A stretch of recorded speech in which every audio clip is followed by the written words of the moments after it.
Welcome to the Deep Dive.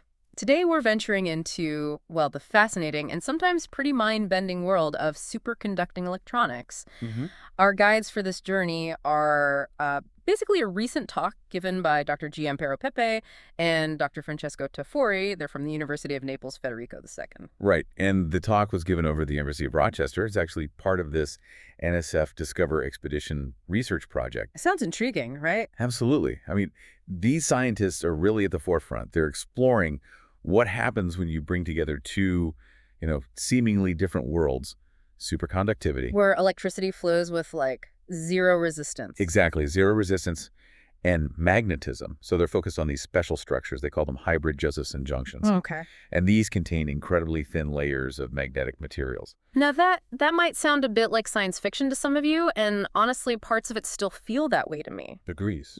But our goal today is really to unpack the core ideas, give you a clear picture of the exciting potential and maybe the key concepts they're working with. Yeah, think of it as a backstage pass. A backstage pass, I Yeah. like that, to understanding a field that could, well, potentially power the next generation of technology. Precisely.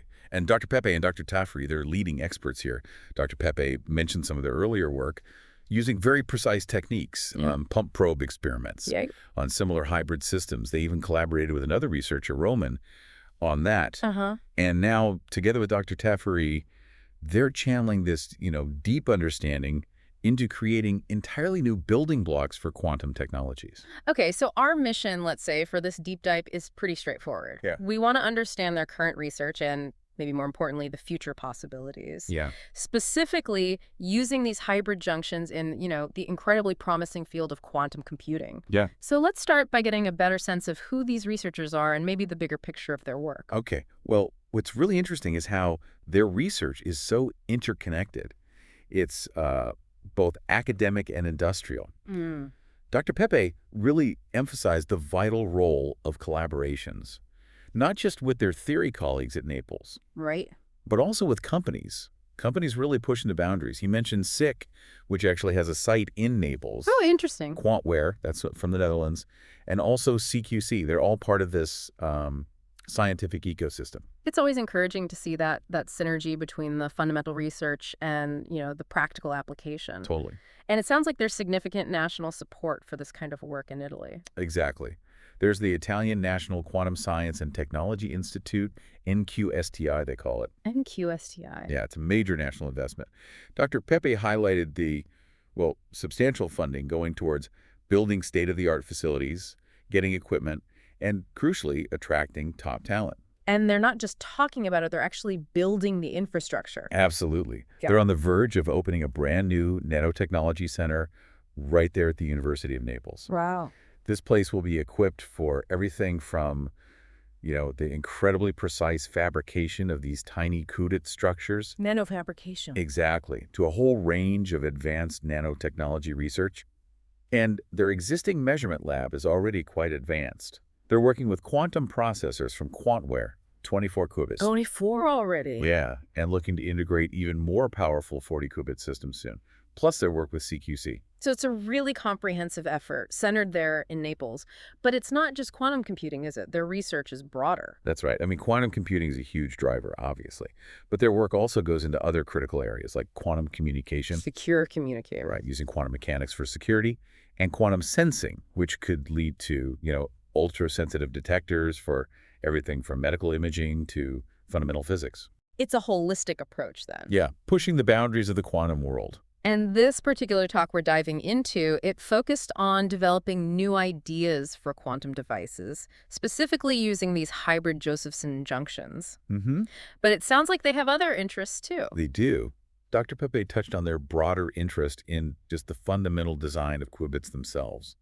They're exploring novel types of Josephson junctions using new high-temperature superconducting materials. High temperature, that could be a game changer for cooling. Potentially, yeah. Simplify the cooling requirements. And they're also active in developing advanced single-photon detectors. They're collaborating with groups at Chalmers in Sweden and FK on that. Single photon detectors. That sounds key for the quantum communication side. Precisely.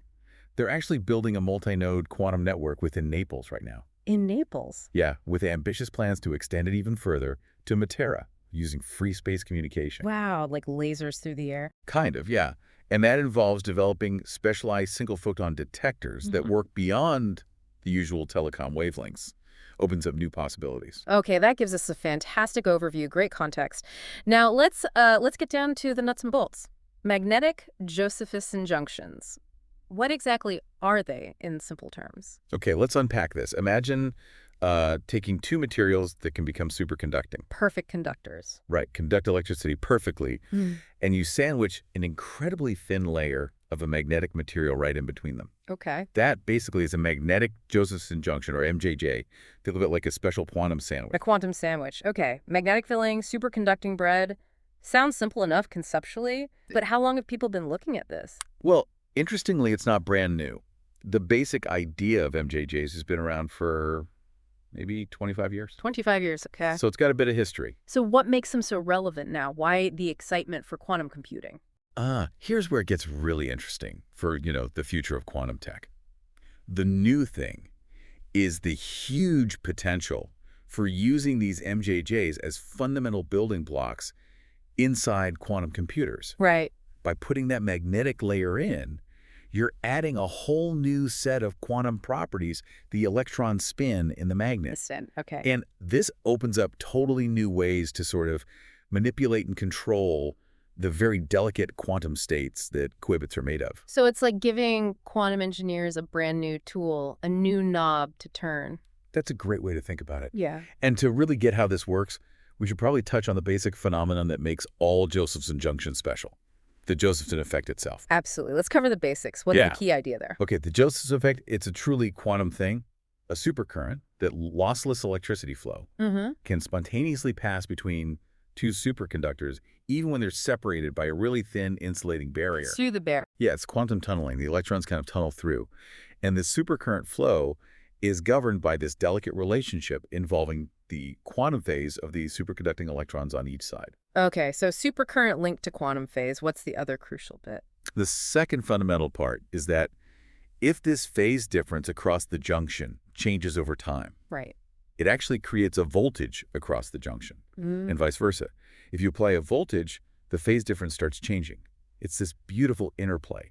Supercurrent, phase, voltage, that's what makes them so unique. And you see this when you measure them, right? In those current voltage curves, the IV characteristics. Exactly. Typically, you see a region where current flows with absolutely zero voltage, that's the supercurrent, up to a maximum called the critical current, I zone. Right. Then, if you push more current, suddenly a voltage appears. That's the quasi-particle branch, where individual electrons start contributing. Yeah. And Dr. Pepe mentioned a key part of their research is studying how this critical current, IGEM, changes, how it changes with temperature, with magnetic fields, and that's where the magic of the magnetic junctions really comes in. Right. So how are these standard non-magnetic junctions used in quantum computing, specifically in these things called transmons? Okay, this gets into energy. A Josephson junction stores energy in two main ways. One is related to the supercurrent flow, the Josephson energy, EJ. The other is because the junction acts like a tiny capacitive energy, EJ. EJ. And the balance between EJ and Che determines how sensitive the junction is to different kinds of electrical noise, charge noise, flux noise. Different qubits use different balances. And transmons are specific. They favor one energy type. Yes. Transmons are specifically designed so the Josephson energy, EJ, is much, much larger than the capacitive energy, EJ. EJ much bigger than EJ. Why? That specific design makes them way less susceptible to charge noise, which is a major headache, for building stable quantum computers. So how do they actually build them and control them for computation? Well, it's nanofabrication again. Incredibly thin films of superconductors. And EJ and EQ are precisely tuned by controlling the junction's size and thickness, engineered at the nanometer scale to create the right quantum energy landscape. And why is that specific energy balance, EJ-EQ, so crucial for doing calculations? The key is something called nonlinearity in the energy levels. Think of it like rungs on a ladder. In a simple system, the rungs are evenly spaced.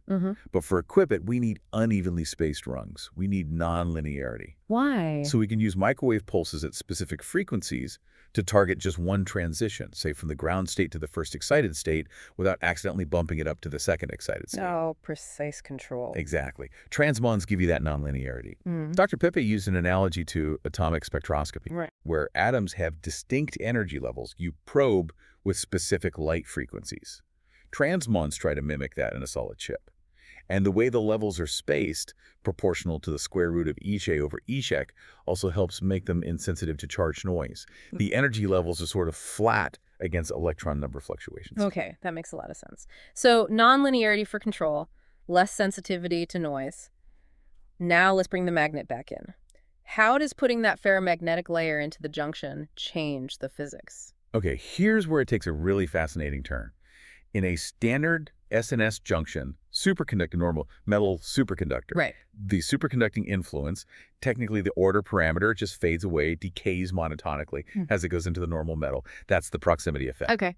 In an SFS junction superconductor ferromagnet superconductor, that magnetic layer has its own quantum interactions. Okay. So basically, the exchange energy in the ferromagnet can make the superconducting order parameter not just decay, but actually oscillate. Oscillate, like go up and down. Yeah. Exactly. Go up and down in strength as it penetrates the ferromagnetic layer. Wow, okay. That's counterintuitive. What does that oscillation do? It's absolutely crucial because it gives us a new way to control the quantum phase difference between the two superconductors across the magnetic layer. Ah.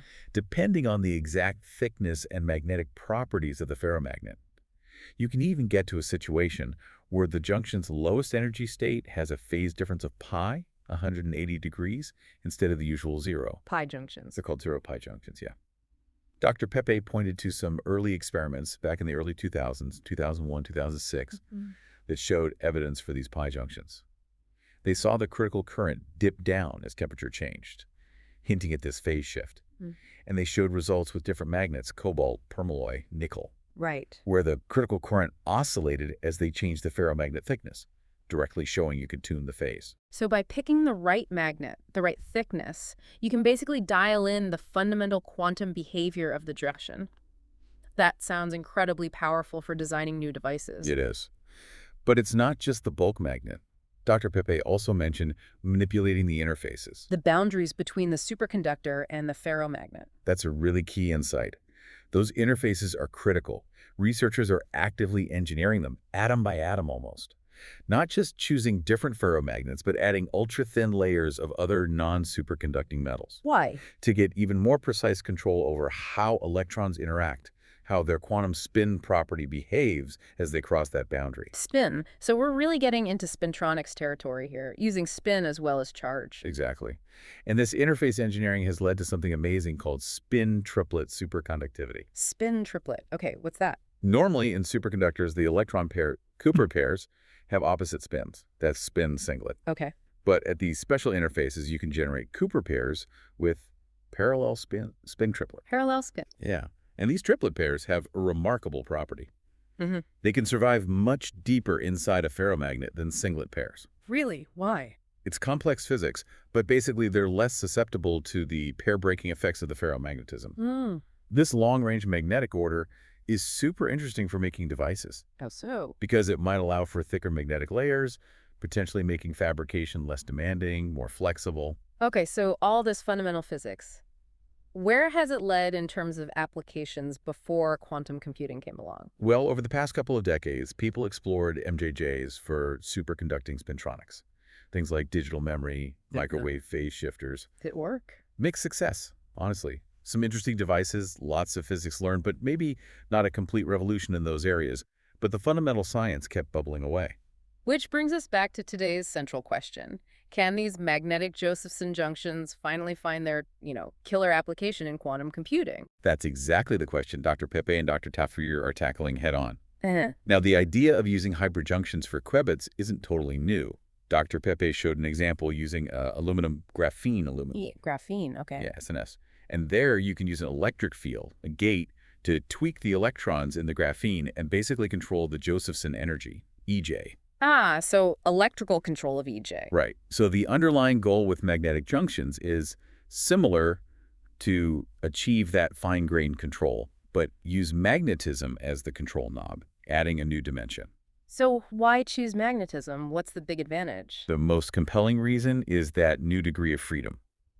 the magnetization of the ferromagnetic layers themselves. Right. This just opens up the potential for entirely new quantum architectures.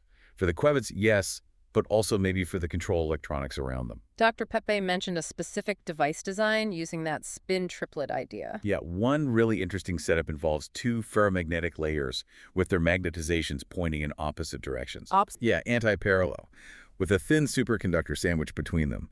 And what's wild is, even with these opposing magnetic fields, Cooper pairs can still form and travel between outer superconducting layers. That sounds very counterintuitive. It leads to new, complex proximity effects. Really fascinating physics. He also briefly mentioned ferroelectric insulators. Where did they fit in? Right. There were some early experiments using materials like analytite as the insulating barrier.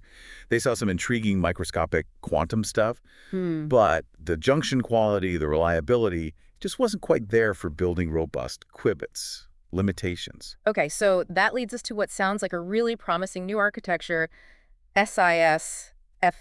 What does that even stand for? Chuckles. It's a bit of an alphabet soup, isn't it? Yeah. It's superconductor, insulator, superconductor, but a thin one, hence the prime ferromagnet superconductor. SIS prime FS. Okay. Why is that structure so clever? It's smart because it tries to combine the best of both worlds. The initial SIS part. Superconductor, insulator, superconductor. That gives you a high-quality, well-behaved Josephson junction, the kind you generally want for stable qubits. Right. Then, by adding that thin S-prime layer, the ferromagnet, and the final superconductor, they integrate the magnetic functionality in a controlled way. Ah, okay. And it gives them flexibility. They can use different magnetic materials in that F layer to tailor the properties they need for qubit fabrication and control. So it's like building a hybrid component where you can optimize the superconducting part and the magnetic part somewhat independently. Exactly. And now, the total magnetic influence, the flux through the junction, comes from both any external field you apply and the built-in magnetization of that F layer. And it works. Dr. Pepe mentioned they reproduced some exciting results from a Russian group and others, showing that, yeah, this SIFS structure can produce high-quality junctions, good energy scales, even with the magnet inside. That sounds really encouraging for qubits. What about other uses they explored, like memory? That's another really fascinating angle. They saw hysteresis in the critical current when sweeping a magnetic field. Hysteresis, meaning its state depends on its history. Exactly. So at the same applied field, the critical current could be high or low, depending on whether the field had been higher or lower before. This led to a splitting of the peaks in the Encke field pattern. Ah, high X state, low X state, like a memory bit. Potentially, yes, a 0 and a 1. And they found they could achieve this with relatively small fields, using permalloy, for instance. Permalloy, that's a common magnetic alloy, right? Yeah, nickel iron. And they found thin films tend to have in-plane magnetization, which is useful here. So these complex junctions might be qubits and memory all in one? That's a very exciting long-term prospect. Could lead to more integrated quantum systems. How do they even make these things? It sounds incredibly complex. They use a standard nanofabrication technique called the SNIP process. Yeah. Starts with a common base, niobium, aluminum oxide, niobium trilayer. High-quality stuff. NBLXNB. Okay. Then they selectively etch part of the top niobium, deposit the thin ferromagnet like permalloy, and then add the wiring for the final superconducting electrode. And they showed results using these niobium-based junctions. What did they find? They tested two thicknesses for that crucial thin S-prime niobium layer. One was 10 nanometers close to the niobium coherence length. That fundamental superconducting length scale. Right. And the other was 30 nanometers, about 3 times that length. Both had a 3 nanometer permalloy layer. The 10 nanometer MB ones behaved more like an SNS junction, lower ICRN product, that figure of merit TSC around 5-6 Kelvin. Okay. But the 30 nanometer B ones behaved much more like an SIS junction, higher ICRN product, about 1.5 millivolts. The temperature dependence still showed proximity effects, but the overall junction quality was much better. So they could basically tune the junction's character SNS-like versus SIS-like just by changing that thin UNB layer thickness. Exactly. It demonstrated really good tunability of the basic electrical behavior. They also mentioned thinking about SIS'FS as junctions in series. How does that help? Conceptually, yeah. They model it like an SIS junction and an SFS junction connected one after the other. Each has its own critical current density, its own response. By designing these two effective junctions carefully, they can make the overall structure behave mostly like the desirable SIS part, while still getting the benefits of the magnetic SFS part. Clever. And their experiments back this up. low dissipation IV curves at low temperatures, meaning good quality. And importantly, they saw that critical current splitting at 4.2 Kelvin with just a few millitesla fields, promising for memory. But then things got weird when they went colder, below 4K. This was a really fascinating, unexpected observation. As they cooled way down to 10 millikelvin typical qubit operating temperature, Right. that clear splitting in the Josephson pattern they saw at 4.2 K just vanished. Vanished. Gone. Gone.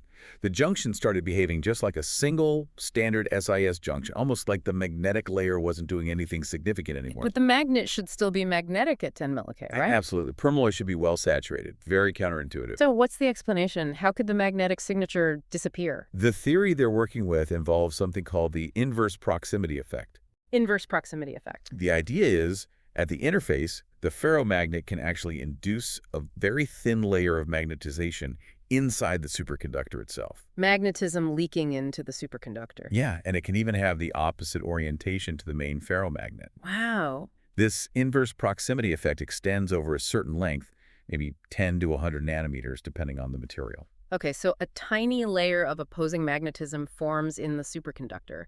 How does that explain the disappearing splitting? Well, theoretical models suggest this induced magnetization messes with the superconducting order parameter profile. And crucially, it modifies how the magnetic flux affects the Josephson current. How? The effective flux seen by the junction gets altered by a factor, they call it gamma, which depends on the ratio of this inverse magnetization to the main ferromagnet's magnetization. Gamma. And the theory predicts that at very low temperatures, gamma approaches a kind of step function. This could lead to pi junction behavior, but that might get washed out by fluctuations down there, leaving gamma effectively equal to 1. Gamma equals 1 means no splitting. Exactly. No effective magnetic contribution to the splitting. Ah. But as you warm up, the theory says the transition in gamma gets broader, less step-like, which allows the magnetic contribution, the splitting, to become visible again, just like they observed. That fits perfectly. It seems to, yeah. The theory also predicts a broadening of the main Josephson peak in these SIS'FS junctions, which they also saw experimentally. So these junctions are not just potential tech components, they're like tiny labs for studying these really subtle superconductor magnet interactions. Precisely. Probing the proximity effect, the inverse proximity effect, the interplay of fields and phases. It's fundamental science. And crucially, they still seem to work well as junctions even down at 10 millikelvin, right? Despite these effects. Absolutely. The cryogenic measurements showed good 5E characteristics, suitable for potential qubit use, even with the magnet in there. And by analyzing the critical currents, they could even estimate that gamma factor's temperature dependence. And it matched the theory. It was remarkably consistent with the explanation for the disappearing splitting. Dr. Pepe highlighted that these ultra-low temperature results seem genuinely novel. Okay, so this is all leading towards that goal, the ferroelectric transmon qubit. What's the idea there again? The big vision is to replace the standard squid loop in transmons. Which needs 2 junctions and a loop. Right. Replace that with a simpler single or maybe double junction design using this SIS'FS structure. But the key challenge from the niobium experiments was getting that splitting to persist down at 10 milliK. Which they couldn't initially, but then they switched materials to aluminum. That was the breakthrough, exactly. Yeah. They fabricated SIS'FS using oxyaluminum permalloy aluminum. All aluminum-based with permalloy. And bingo, high-quality junctions and clear, distinct splitting of the critical current observed right down at 10 millikelvin. Fantastic. Plus, the magnetic fields needed were much lower, around 1 millitesla. That makes on-chip control look much more feasible. 1 millitesla is manageable on a chip. Much more so, yeah. And they checked the Josephson fluctuations, the noise, and found the magnetic layer wasn't causing any extra problems. Good quality barriers, too.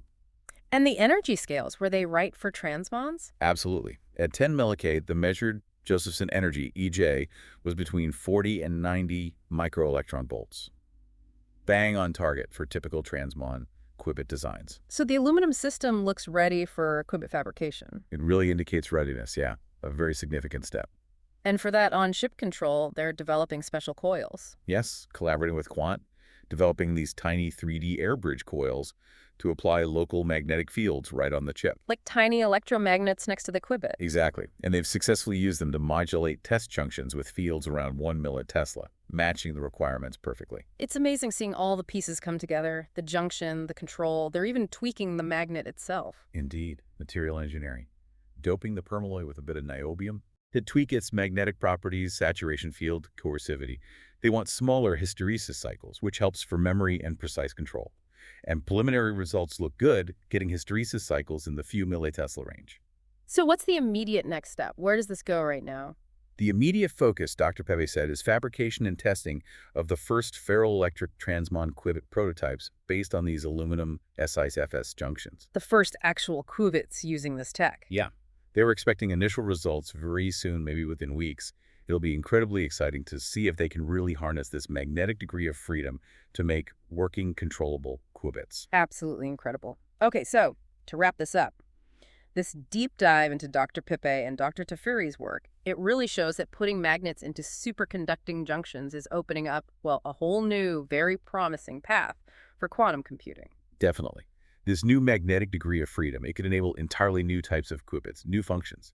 And while there are clearly big challenges, understanding and controlling the super complex interplay between superconductivity and magnetism at these tiny scales, they're making remarkable progress. Innovative designs, careful material engineering. And what's really striking is how this fundamental curiosity-driven research-probing quantum stuff, colder than outer space, can lead directly to potentially huge advances in cutting-edge tech like quantum computing. Yeah. I mean, the ability to control qubits with on-chip magnetic fields, that could lead to quantum processors that are more compact, easier to control, maybe even more robust against some kinds of noise. It really makes you wonder about the future, doesn't it? Imagine a world where the electron spin isn't just something we measure, but it's actively participating in the computation, blurring the lines between memory, control, processing, all in one quantum device. What new possibilities might that unlock? It's a great question. A really provocative thought. And this research just beautifully illustrates that ongoing, often surprising nature of scientific discovery. So if you found this discussion intriguing... Which, how could you not? Tuckles, right. We'd strongly encourage you to look up the work of Dr. Pepe and Dr. Tafuri, check out the NSF Discover Expedition Project, and just keep an eye on superconducting quantum computing generally. It's complex stuff, for sure. It is, yeah. It's demanding science, but embracing that complexity, that's where the most exciting breakthroughs often happen. Well, thanks for joining us on this deep dive. Until our next exploration, keep that sense of wonder alive.